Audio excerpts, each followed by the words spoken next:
안녕하세요, 여러분. 오늘 여러분과 함께 살펴볼 주제는 요구 분석입니다. 요구 분석, 어쩌면 좀 딱딱하게 느껴질 수 있지요? 하지만 사실 이것은 소프트웨어 개발에서 가장 현실적이고 가장 중요한 출발점이라 할 수 있겠습니다. 혹시 여러분 이런 경험을 해보신 적이 있으신가요? 뭔가 열심히 만들려고 하는데 막상 완성하고 보니 사람들이 이건 내가 원한 게 아니야 라고 반응을 보일 때요. 웹사이트, 앱, 그리고 팀 프로젝트에 이르기까지 이런 일이 생기면 정말 허탈하기 이를 데 없죠. 이유는 간단합니다. 무엇을 만들어야 하는지 제대로 이해하지 못한 채 시작했기 때문입니다. 그래서 오늘 강의는 바로 그 문제를 해결하는 방법을 알려드릴 것입니다. 요구 분석이란 우리가 만들 소프트웨어가 정확히 어떤 기능을 해야 하고 어떤 조건에 만족해야 되는지를 파악하는 과정입니다. 이것은 단순히 문서를 쓰는 일이 아니라 사용자와 소통하고 문제를 정의하며 혼동 없이 개발로 연결되도록 하는 핵심 활동이라 할 수 있겠습니다. 오늘 강의에서는 다음과 같은 걸 다룰 예정입니다. 요구사항이란 무엇인지, 왜 중요한지, 요구공학의 주요 단계들은 무엇인지, 좋은 요구사항이 갖춰야 할 특성은 무엇인지 살펴볼 것입니다. 그리고 실무에서 많이 쓰이는 유즈 케이스 다이어그램을 작성하는 방법에 대해서 살펴볼 것입니다. 여러분이 이 수업을 듣고 나면 단순히 기능을 나열하는 수준이 아니라 전문가처럼 요구사항을 수집하고 정리할 수 있게 되는 것을 목표로 합니다. 자, 이제 본격적인 강의를 시작해 보겠습니다.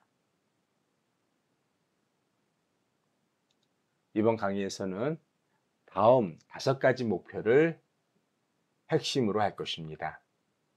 요구사항이 무엇인지를 이해하고 그것이 소프트웨어 개발에서 왜 중요한지를 인식하며 요구공학의 4가지 핵심 단계를 배울 것입니다.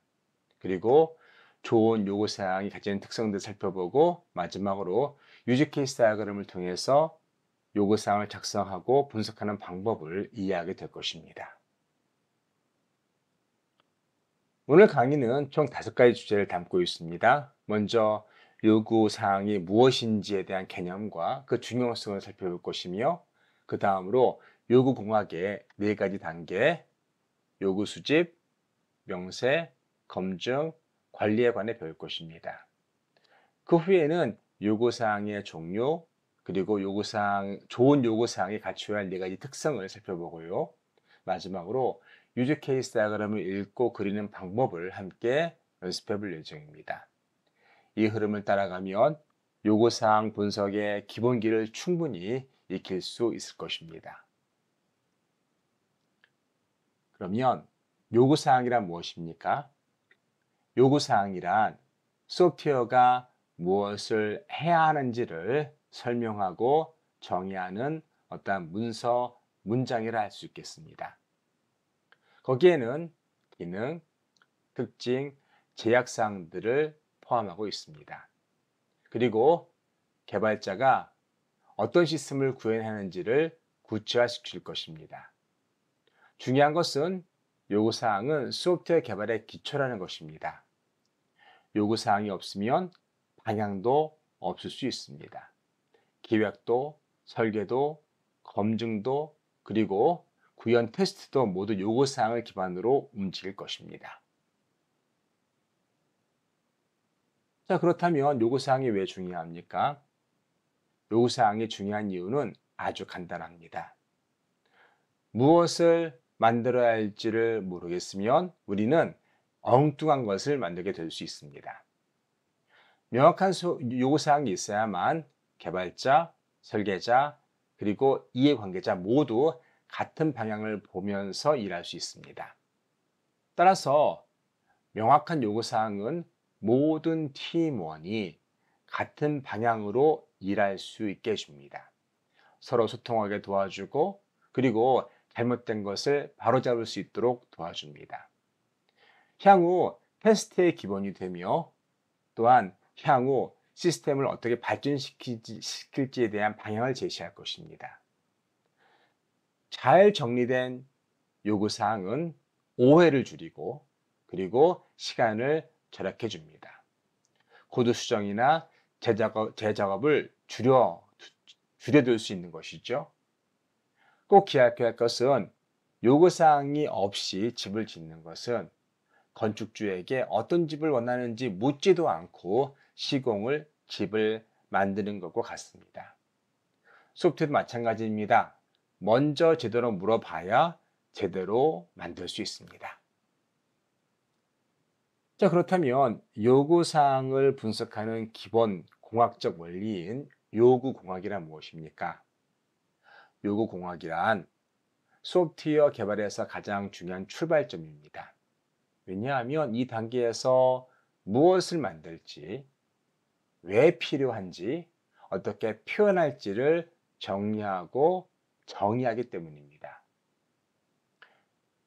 요구공학은 소프트웨어 시스템의 요구사항을 발견하고 그리고 문서화하며 그리고 관리하는 체계적인 과정이라 할 수 있겠습니다. 쉽게 말하자면 사용자가 말로 표현한 니즈를 기술적으로 구체화하는 작업이라 볼 수 있겠습니다. 또한 엔지니어가 사용자의 말을 제대로 이해하고 있는지를 적는 과정이라 할 수 있겠습니다. 예를 들어 사용자가 앱이 빠르게 실행됐으면 좋겠어요 라고 말하면 우리는 그것을 엔지니어는 앱은 3초 내에 실행되어야 한다처럼 구체적인 요구사항으로 바꿔야 합니다. 이 과정이 중요한 이유는 무엇입니까? 그것은 우리가 아무리 완벽하게 코드를 짜도 틀린 걸 만들면 아무 소용도 없기 때문입니다. 따라서 요구공학은 우리가 올바른 소프트웨어를 만들 수 있도록 기본을 제공해 줍니다. 또한 이 단계에는 개발자뿐 아니라 기획자, 디자이너, 설계자, 테스트 엔지니어 등 모든 팀이 공유하는 기준점이기도 합니다. 따라서 요구공학은 4단계로 요약할 수 있습니다. 우선 이해, 그리고 문서화, 검토, 관리라 할 수 있겠습니다. 이해는 사용자가 정말 원하는 것이 무엇인지를 파악하는 과정입니다. 문서화는 누구나 볼 수 있도록 정리해서 어떠한 이해의 공유를 위한 하나의 공통된 기호로 이루어진 체계적인 문서를 만드는 것을 말하는 것입니다. 검토란 잘못된 부분이 없는지 사용자와 그리고 엔지니어가 함께 이야기 나눌 수 있는 그리고 또한 그런 것들을 검토하는 과정이라 할 수 있겠습니다. 관리는 요구사항이 바뀔 때 최적화가 반영하는 것을 의미할 수 있습니다. 자, 이제부터 이 4단계가 어떻게 시행되고 어떻게 이루어지는지를 하나하나 살펴보도록 하겠습니다. 요구공학은 4가지 핵심 과정이 있습니다. 우선 요구 수집입니다. 요구 수집은 기본적으로 사용자가 무엇을 원하는지 어떻게 알 수 있을까라는 질문으로부터 시작합니다. 이 단계에서는 사용자의 말, 행동, 요청을 관찰하고 대화하면서 요구사항의 실마리를 찾아내는 작업이라 할 수 있겠습니다. 나중에 더 살펴보겠지만 이 과정에서는 인터뷰라든가 설문조사, 워크숍 등을 통해서 사용자의 원하는 것을 파악할 수 있습니다. 요구사항 명세는 우리가 수집한 내용을 명확하고 정형화된 문서로 만드는 단계라 할 수 있겠습니다. 밸리데이션 요구사항 검증이란 우리가 사용자의 요구를 제대로 이해하고 있을까라는 질문을 하게 하는 과정입니다. 검토회의, 시나리오 리뷰, 프로토타입 제작을 통해서 요구사항이 정확하고 누락 없이 오해 없이 이해되는지를 확인하는 과정이라 할 수 있겠습니다. 요구사항 관리는 요구사항이 나중에 바뀌면 어떻게 할까라는 그러한 질문을 던지는 과정입니다. 요구사항은 항상 변할 수 있습니다. 이 과정을 추적하고 문서화하며 반영하는 것이 어떠한 시스템을 개발하고 그리고 또한 관리하는 핵심이라 할 수 있겠습니다. 이 네 단계는 단순한 순서가 아니라 요구사항을 처음부터 끝까지 정확하게 다루기 위한 실전 루틴이라 보시면 될 것 같습니다. 이제 다음 슬라이드로 요구사항 수집에 대해서 이해해 보도록 하겠습니다. 요구사항 수집이란 무엇입니까? 우리가 소프트웨어를 개발할 때 사용자가 무엇을 원하는지 어떻게 알 수 있습니까? 바로 요구사항 수집이 요구공학의 핵심이라 할 수 있겠습니다. 여기에서는 사용자가 무엇을 원하는지 어떻게 알 수 있을까라는 질문을 던지게 되고 여기에 대한 답을 찾아야 합니다. 가장 먼저 해야 할 일은 무엇입니까? 바로 사용자의 말을 듣고 이해하는 것입니다. 따라서 요구 수집은 사용자의 이야기를 듣는 효과적인 과정이라 할 수 있겠습니다. 자, 여기서는 어떠한 것들이 사용될 수 있습니까? 우선 직접 만나서 이야기를 듣는 인터뷰 과정, 온라인 설문, 간단한 체크리스트를 만드는 어떠한 퀘셔너리 과정, 그리고 사용자가 실제로 어떻게 시스템을 이야기하고 쓰는지에 대한 관찰 과정, 그리고 여러 이해관계자들이 함께 모여 아이디어를 모으고 나누는 워크숍 과정, 혹은 팀끼리 자유롭게 생각을 나누는 브레인스토밍 과정이 이 과정에 포함될 수 있습니다. 중요한 것은 단순히 듣는 것이 아니라 진짜 문제가 무엇인지를 발견하는 그러한 과정이고, 진짜 문제를 발견하기 위해 우리가 진짜 문제를 듣는 어떤 자세로 들어야 한다는 것입니다. 그리고 이 단계에서 얻은 정보가 나중에는 설계, 구현, 테스트에 이르기까지 모든 작업의 기준이 된다는 점을 명심하시기 바랍니다. 그 다음으로 요구사항입니다. 요구사항 명세입니다.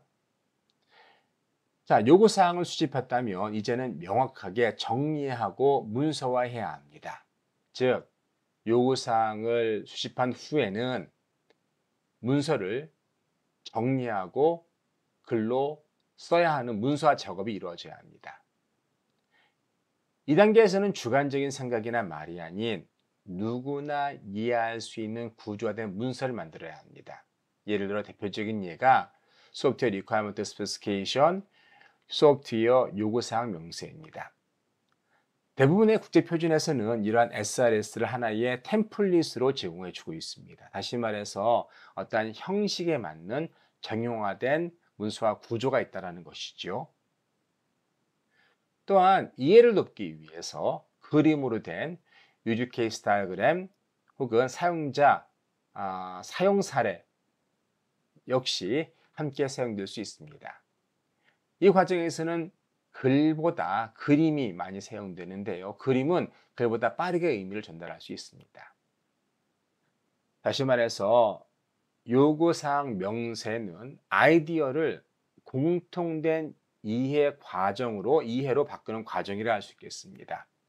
공통된 언어를 사용하고 모든 사람들이 이해할 수 있도록 작성해서 엔지니어 그리고 사용자가 모두 함께 이해할 수 있는 구조화된 형태로 문서를 작성하는 것을 요구사항 명세라 할 수 있겠습니다.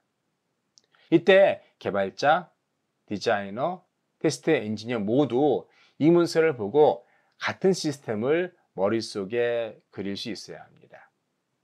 정리하자면 명세는 사용자의 말을 개발자 언어로 바꾸는 중간 번역자 역할을 합니다. 이제 다음 단계로 밸리데이션 요구사항 검증에 대해서 알아보겠습니다.